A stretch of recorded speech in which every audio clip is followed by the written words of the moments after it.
Good morning, everybody. My name is Andrew Lawrence, and I work at the State Water Board, and we have partnered with CDPR to host their program on our application website. That's why it says State Water Board everywhere. But don't worry, you're still applying for CDPR's program. The first thing I'm going to go through is how to create an account. And if anybody has any questions, feel free to speak up at any time. So to create an account, you're going to click on this button right here, create an account. And you're going to search for your organization. And so if your organization is listed in the system already, go ahead and click on that. If it's not listed, you can create your organization by clicking on this button right here. It says Create New Organization.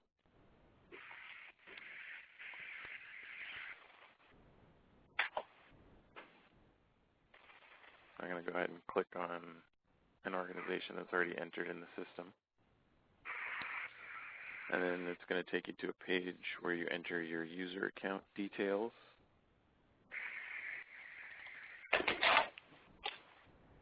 It's just going to be your name, your phone number, your email address.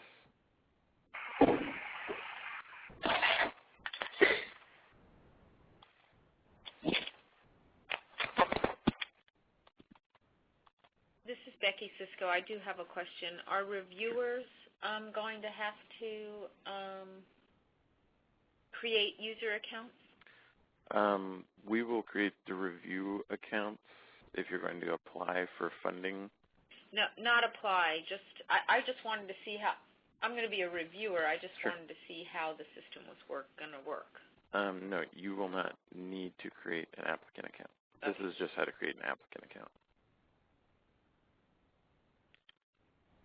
Becky, this is Kimberly from CDPR, and we are going to send all the reviewers their login information, and so you'll be given an account by us, and then we will you can change your password and all that. Okay. Okay.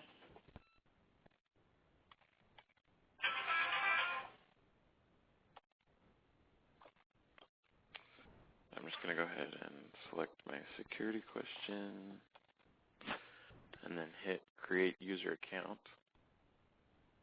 Oh, I've already selected that username apparently.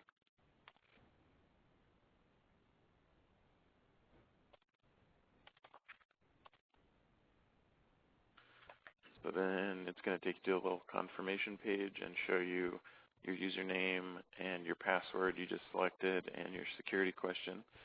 And it's important to note that your username and your password are case sensitive.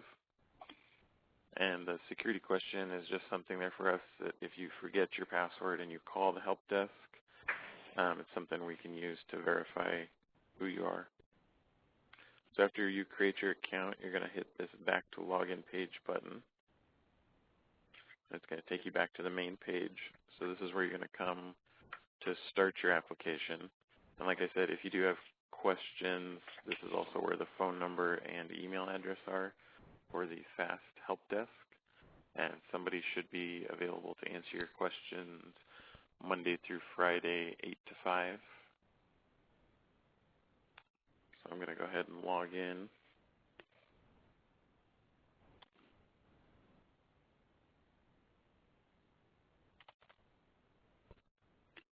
You just enter your username and password in these fields and then log on to FAAST. And this is the main menu you're going to see each time you log in. There's a link to start a new application, which I'll click on just a moment. And then the other links, once you start it, and if you want to come back and work on it at a later time, you won't have to start it again. It'll be listed under active applications here. And then once you submit your application, it'll be listed under submitted applications if you want to reference it for any reason. There's also links to update your user profile, change your password, and some other various items. So I'm going to go ahead and start a new application. And then this just brings you to our disclosure page. The system's designed for Internet Explorer. There's a 90-minute clock that I'll show you in just a second. And we suggest that you disable your pop-up blocker if you're using one while you're using FAAST. And then some character or some text fields have a character limit, and I will also show that to you. So go ahead and check these boxes and then click to continue. And this page is just going to give you an option of applying on behalf of your own organization, or if you're a consultant, you can also apply on behalf of a different organization by clicking this second button. But since I'm applying on behalf of my own organization, I'm going to choose the first option. And this page is going to show you a list of the active RFPs we currently are hosting in FAAST. So you're going to go ahead and pick the Pest Management Research Grant Program. And then this is, again, just a confirmation page showing you which RFP you selected. So assuming it was the correct one, go ahead and continue to the application by clicking on this button right here.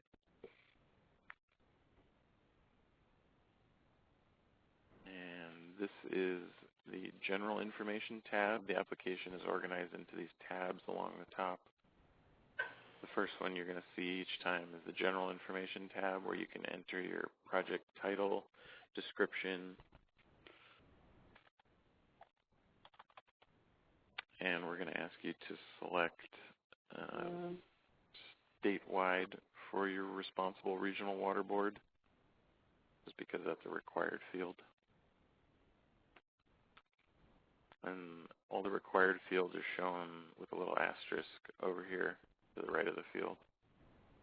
And any text box answer, the character limit's going to be right underneath it in red, just like it is here. So you have 1,000 characters for your description. And just be careful if you're copy and pasting any information from Word or some other editing program into FAAST. That's fine, because FAAST does not have a spell check built in, but make sure not to use any special formatting such as bold, italics, underlining, as that will copy over some hidden formatting characters that will count against the character limit in FAAST. So I entered my title, description, selected statewide. I'm going to go ahead and save my work in progress.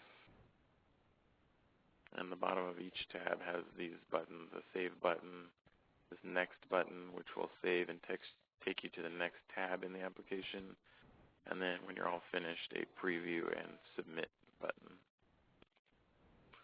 The next tab is the project budget, where you're going to go ahead and enter how much money you want for your project.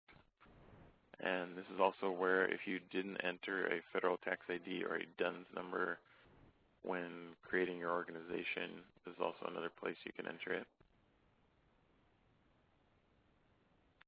So the next tab is the funding tab. So this is just lists the funding program. You only have the one option, so you're going to go ahead and check this box to apply for this funding program. And make sure you hit save.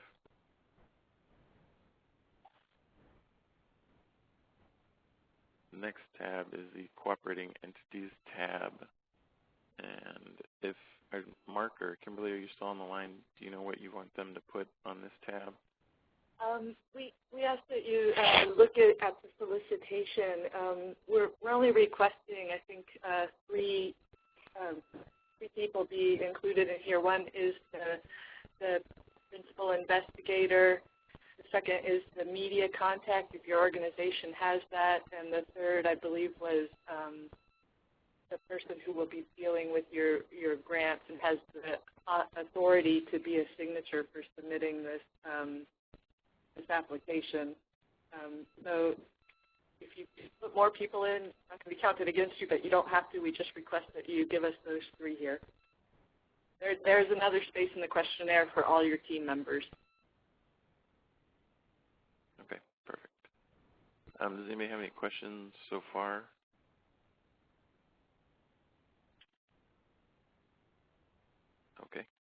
The next tab is the Questionnaire tab. So this is kind of the meat and potatoes of the application. This is going to be where you answer all the application questions. And at the top of this tab is the 90-minute clock I mentioned earlier. So if this clock gets to 0, it will log you out of the system, and anything you have done since the last time you clicked the Save button will be lost. So each time you click the Save button, it will reset that clock to 90 minutes. So please save your work often.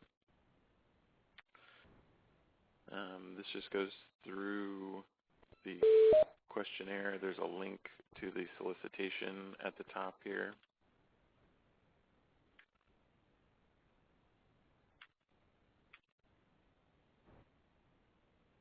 Kimberly, did you have anything to add on this tab? No, we recommend that you follow the instructions kept in the solicitation. Okay. And again, that link to the solicitation is the first thing you see here on that tab. So after you enter all your information, the next tab is the Attachments tab. And this is where you're going to upload the resumes. A digital thermometer.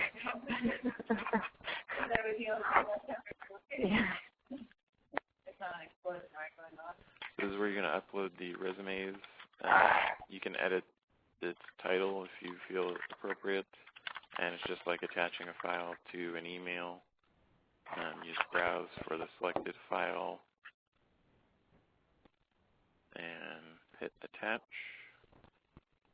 and then it will show up down here in this box, and you can view it by clicking on the hyperlink title, or if you need to delete it and upload an updated version, you can delete it over here.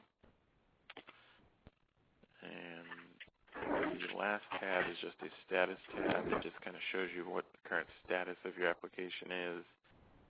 This will show you when it's been submitted, after you submit it, and various other stages during the process.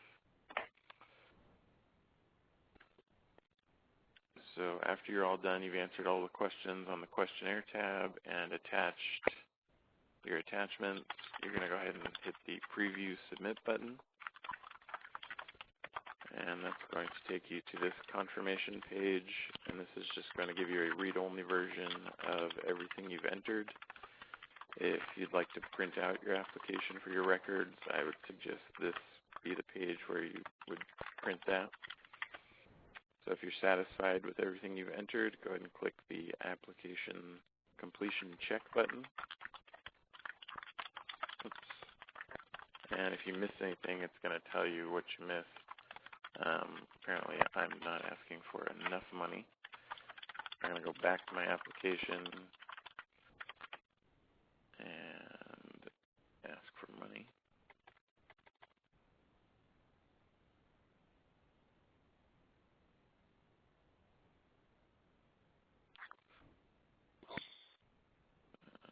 Try this again. Okay. So it's going to tell you the proposal appears complete, and basically you're entering your initials to sign your application before you submit it. So you enter your initials and then hit Submit, and this will take you to a confirmation page that shows you your PIN number, which is also at the top of every tab in the application, and also gives you the email and phone number for the help desk once again. And that is how you start and complete an application for CDPR's program. Does anybody have any questions?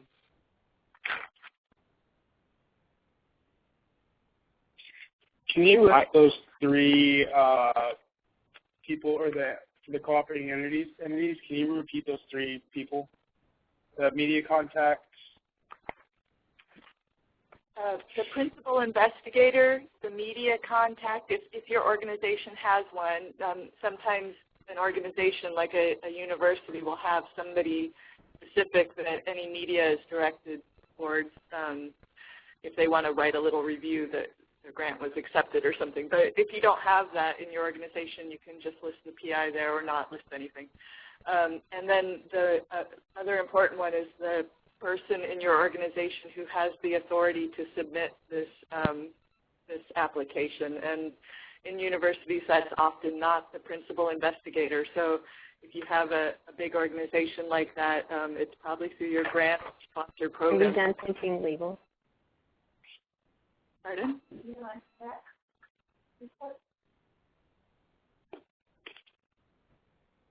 Can you do that first one again? The principal investigator. Okay, thank you. And this is all in the solicitation as well. I do have one question too. Will this little webinar tutorial be available online later? Andrew, are you going to be able to send us a copy of this? Yes. Then, Okay, yes, that's great. Thank you. we will try our best. Okay, that's all we can do.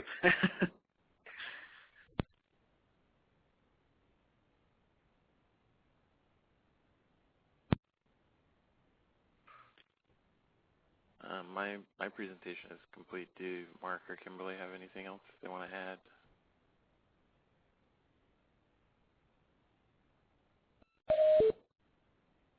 No, I don't think so. Just please make sure to consult the solicitation. It will help you quite a bit with going through the FAAST website, and that's the way to do it.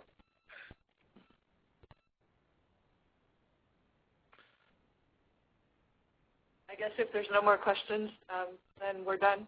Okay.